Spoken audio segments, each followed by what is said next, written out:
Welcome to QCC's Face the Region. Face the Region is produced by Quinsigamond Community College to assist our region in attaining educational, economic, and personal prosperity. Welcome once again to QCC's Face the Region here on Full Service Radio, AM 830 WCRN. Zip Zipfel hosting this afternoon. And joining us here at QCC, Quinsigamond Community College, is Jacob Longacre, who is the Assistant Professor of Electronics Engineering Technology, which is quite a title. How big is the department? Well, actually, I'm going to break it down a little bit. We actually deal with both electronics in terms of engineering technology, which is very hands-on. It's very much working with circuits and wiring, and then going from there to being able to figure out how to apply this to mechatronics and photonics. And that's, again, a much more hands-on thing. And then there's engineering itself, which would draw off to electronics engineering or mechanical engineering. And so the electronics engineering technology is much more directed toward the technician, the person who's going to be working with things pretty much immediately. And the engineering side is more the theoretical and mathematical in preparation for a bachelor's degree. Right, okay. Now let me ask you this. You know, again, I'm going to probably show my age here a little bit. But if I go back to my early days of electronics, I'm thinking Radio Shack and crystal radios and stuff like that. It's a little further advanced, is it not? Absolutely. Well, and we start there. I mean, we certainly start with the basic components and how they go together and how they work. But then the direction after that is to show how they work with other things, so that we either work with electronics connecting to computers so that you can control devices with microprocessors and so forth. So it's the electronics, but then extended out so that you can do all kinds of operations, controlling them with computers, and from the small micro level to a major computer, and controlling them for manufacturing. Or we can go into photonics and things like machine control, all those different aspects that are sort of the next step that get more complicated, but also get much more capable. Right, now when you mention terms like mechatronics, is that and photonics, right.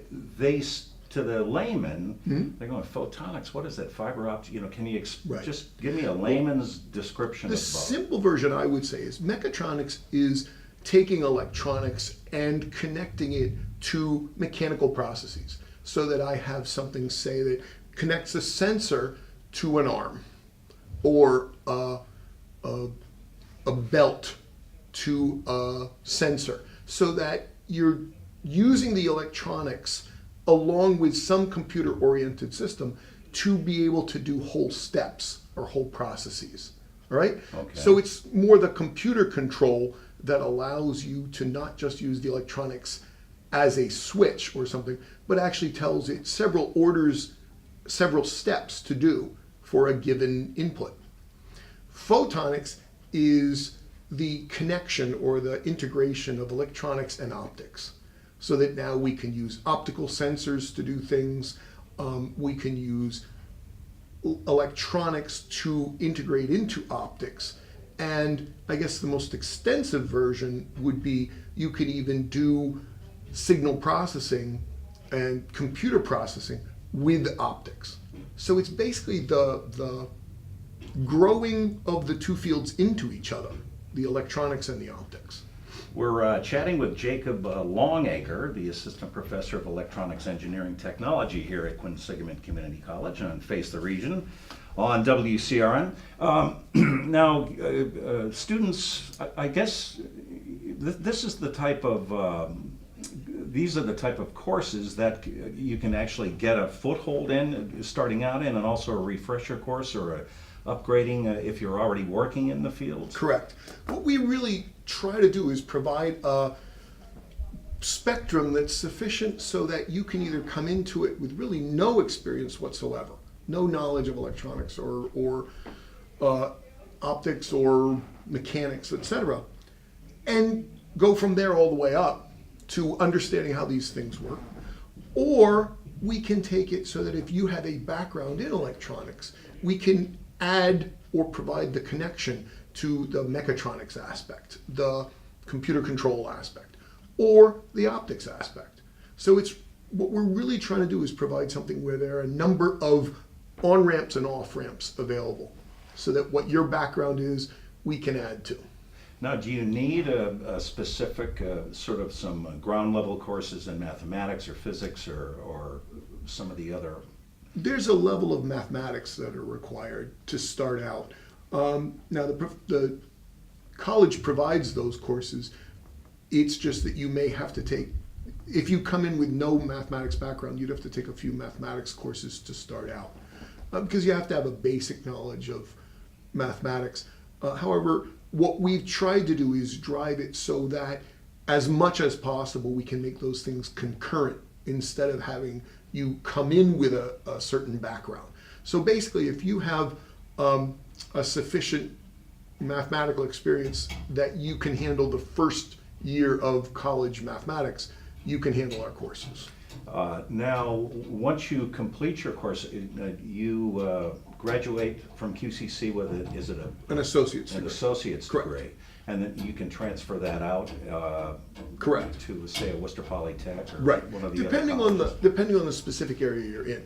Now, the engineering program is specifically designed so that you can transfer that to a number of schools, WPI being one of them, because it's specifically more the core things like it's much more heavily mathematics based, and the starting point's further up.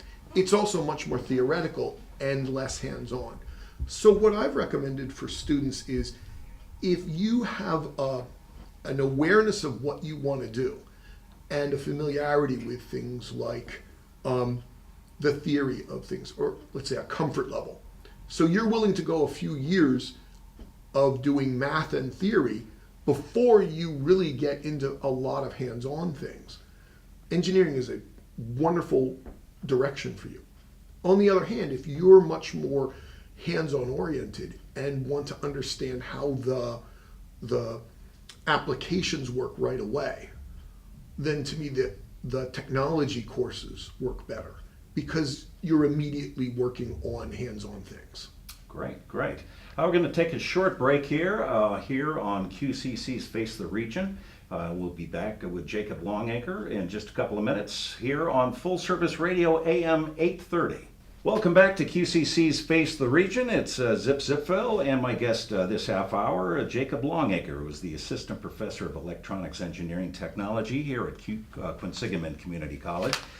Jacob, somebody getting into this field, and I realize it's kind of an arbitrary thing and depending on the job market, what type of position could someone expect and a ballpark guess on salaries or a career future? Well, as you said, there's a reasonable amount of variability in this, and really it depends on what you specialize in and how far you're willing to sort of go with it. But I would say that a normal salary region would be in the $40,000 to $50,000 range, and there's a number of directions you get to choose. So the original core that we deal with is electronics, and again, that's the basic idea of how the different circuits work and everything else. From there, you can go more into the mechatronics type area, which really takes you into things like controlling things. So it's how you would, say, control a machine that might run a many-step process in manufacturing, taking a product from location to location and doing different manufacturing processes at each station.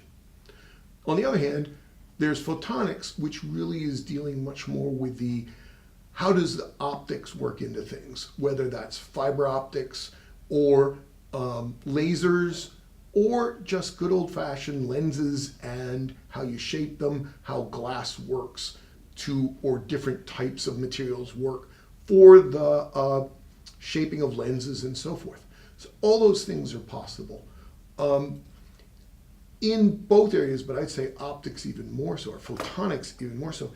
There's a lot of different directions that you can go in this area because there are companies that work in a very traditional optics arrangement where they're forming lenses, they're shaping specialized optical devices.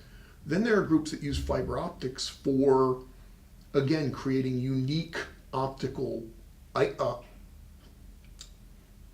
components. That's the word I was looking for. And there's all kinds of interesting components that can be made using the combination of regular optics and fiber optics. Then finally, if you really want to get into the most advanced level of it, there are a number of different companies where you can work in lasers, high energy lasers, nonlinear optical systems, things like that, where you're dealing with very active systems where you're making a lot of light. Well, again, this is going to sound, I'm in my sixth decade of existence. And again, when I think back to electronics, I'm thinking soldering irons, circuit boards, capacitors, resistors. Do you really do any of that? That's all computerized now, We right? start with that because we want to make sure the student understands it. And to me, that's where the student can design and come up with concepts of their own and figure out how things work and how things don't work. Then we work into the more and more complicated, where it's much more dealing with microprocessors, dealing with sensors, dealing with lots of different inputs that you have to have some kind of, let's say, brain, some kind of electronic process that will control all these different inputs. However, to me, you have to step up to that because that gives you a chance, A, to try different things and see how they work together, and B, see where things don't work. Because inevitably, at some point, that's going to be a big part of what you do. You're going to find out why things don't work, why problems occur, whether that's in a manufacturing arrangement where there are situations where things don't work because they fall outside of the production acceptability levels, or whether it's something like a situation where something didn't work because some component wasn't right. And if you don't work at some level with the components, then it's very hard to understand how that's working. But in today's world, you also have to move pretty rapidly up to the point where things are combined, because you're usually working with things where there's lots of parts in a complex arrangement right away. Now, in a real world production facility, again, obviously, you're dealing with materials that are expensive. So trial and error kind of is not a great thing to be happening in the real world. Exactly. And that's why this is the chance to look at it. And a lot of this is more, at least to me, from my experience, it's not as much trial and error to make something work initially. It's more like when something doesn't work, having to figure out why. Because I've dealt with situations where you'll have 10 production runs that are perfect, or within the limits of what you're expecting, and then the 11th one not work. And it's your job to figure out why. What's going on? And so there's a certain amount of detective work involved, and it's your job in figuring that out to use your experience in why would something like this not work? What would be the problem? Now, this may again sound like a complete noob, but this isn't the type of, in other words, when you're researching these kind of projects, it's not something you can necessarily Google or find on YouTube to find the solutions. Not usually. Usually it's more specialized. Do you find some of the students going that route? Well, actually, to some extent, we promote the idea of looking in different areas to find answers. Because to me, there's usually information out there that is more than you have right off the bat. So how do you take a solution that, well, A, where do you find possible solutions? But B, how do you take a solution that isn't exactly what you want and make it work for you? So that if, for instance, you have something where you have a machine X that is doing something unexpected, you may not be able to find information on that, but you may be able to be aware of, oh, well, this machine does something very similar. Have people had similar problems? The idea is not to always recreate or start from ground zero to solve a problem. It's to find the quickest way possible to solve a problem and to be able to find solutions when you're the person asked, how do we do this, when you only know parts A through C and say D is new to you. And to me, at least with my experience, that's how jobs work. You're generally asked sooner or later how to fit this new thing in that no one in your company or in your group has experience with. So you have to have that, you have to have the background knowledge you learned, but you also have to have that ability to step out of that and learn new things, to figure out where to find good answers. Great, great. We're chatting with Jacob Longacre, the Assistant Professor of Electronics Engineering Technology here on QCC's Face the Region. Our conversation will continue in just a couple of minutes here on Full Service Radio, AM 830 WCRN. Welcome back to QCC's Face the Region here on AM 830 WCRN, Full Service Radio, Zipville, and visiting with Jacob Longacre, who is a very interesting guy, very knowledgeable, the Assistant Professor of Electronics Engineering Technology here at Quinsigamond Community College. And for the last half hour or so, we've been chatting about, the career opportunities in the electronics and engineering fields. And I guess one of the questions I would have for you, when you see a student come in, can you sort of eyeball them and say, wow, this guy's really got the passion for it? Or do you know what I mean? Do you need to have that inherent geekdom, I guess? Maybe that's a bad term, but that desire to figure things out. You mentioned detective earlier. I would say, to me, the most valuable thing for most students is not necessarily that they have inherent anything other than the desire to really move forward. I think, and to me, it's also finding a direction, because in today's world, there's so much variability, there's so much change in the world in general and the technological world especially, that the idea that you are going to pick this perfect job for you and it's going to last you forever is a tough idea. However, for a student to come in with the idea that they are going to take a step toward what they want to do is what's valuable. That it's their interest that drives it. Not necessarily, it can be in the specific area they're in, or it can just be a step toward a technological area that is their future interest. So electronics to get to robotics, electronics to get to creating their own company or their own factory or their own whatever. It's a step. And as long as they're interested in making that step and it's their desire to move forward, they'll do fine. It's, to me, the toughest student to work with is the student that is there because they're really waiting to find the perfect thing. And to me, perfect is really hard to come by. So pursue the knowledge, learn this level, realizing that in our world, you're going to attach it to 10 other things, 100 other things, and that's where your interesting career is going to lead you. So we're sitting here looking at our phones, and your phone has 100 different technologies in it, from the optical and electronic to the manufacturing and the material sciences, all those things. And almost any one of these sciences that you start with, electronics, mechanics, physics, almost any of the engineering fields, can get you started in that. And then you're going to work in a world where all these things start working together. So take a step, move forward, and if a student has that desire to move forward, we're good. You don't have to be a specific geek. And again, that was an endearing, I'm with you. term. I've watched. I do video and audio, and I see how fast the technology develops, how fast the software develops, how fast the electronics, sensors, imaging.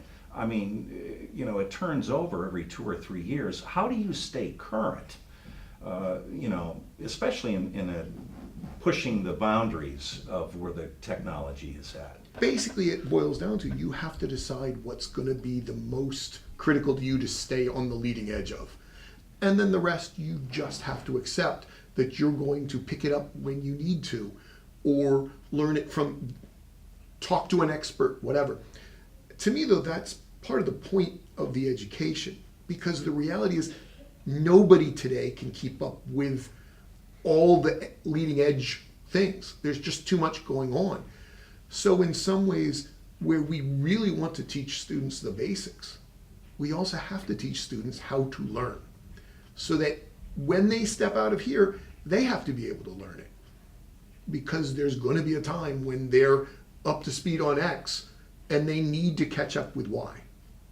And when they need help, we're hoping that we can have QCC also be there when they need a specific, say, expansion of a given area that they want to work into. Now, once you get your associate's degree, and if you so desire, you transfer out and get a bachelor's or wherever you end up, or a master's. Do most of the companies, at an entry-level position, do they offer you training if you're not up to speed on a specific type project they're working on, or the? Yes, most companies, and again, this varies all over the place, but most companies have specific things that they do that you can't really be trained on in a general sense, because it's their specific thing. Exactly, it's their specific area.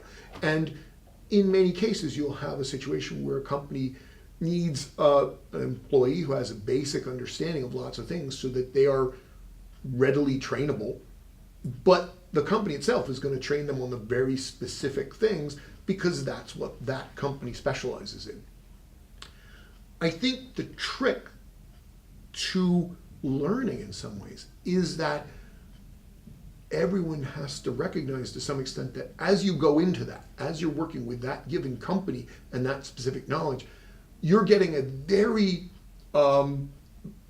weighted knowledge. It's very specific, and you may not have the knowledge to either side of it, to think of it that way, so that you can easily see how that links in. All right, so in an example, I may have a very, very specific knowledge in a specific area of, say, nonlinear optics that is wonderful for the given task I'm doing, but then as soon as I want to do something else, I can't necessarily apply it to something else. That's where I have to figure out and be able to learn more myself to see how this can link into another task. And I think that's where we want students to go, to have that ability to say, I've learned this from my company, or I've learned this from my own interests in research. Now how can I apply that to somewhere else? And to me, that's an awful lot of what creates innovation. That it's taking something you've learned here and recognizing, oh, this company or this organization or this industry could really use this. But then you have to figure out how it's going to need to adapt to be able to be applied. Some fascinating stuff indeed. For the potential QCC student out there thinking about getting involved, where do they go from here after listening to your fine program? Well, my first thought would be check out the QCC online and see what's available. See what kinds of things might fit with what you're interested in. I'm a strong supporter of the STEM, science, technology, engineering, and math area, but there's lots of other areas to look into if that's more your interest. See what's there and contact us, and we'll be glad to talk to students or potential students and try to help them find their niche. Great. Jacob Longacre, Assistant Professor of Electronics Engineering Technology, thanks so much for being with us here on QCC's Face the Region. Well, thank you. This has been fun. You bet. That's it for QCC's Face the Region. This time around, join us again here on Full Service Radio, AM 830, WCRN. This has been Quinsigamond Community College's Face the Region. Join us again next weekend on AM 830 WCRN.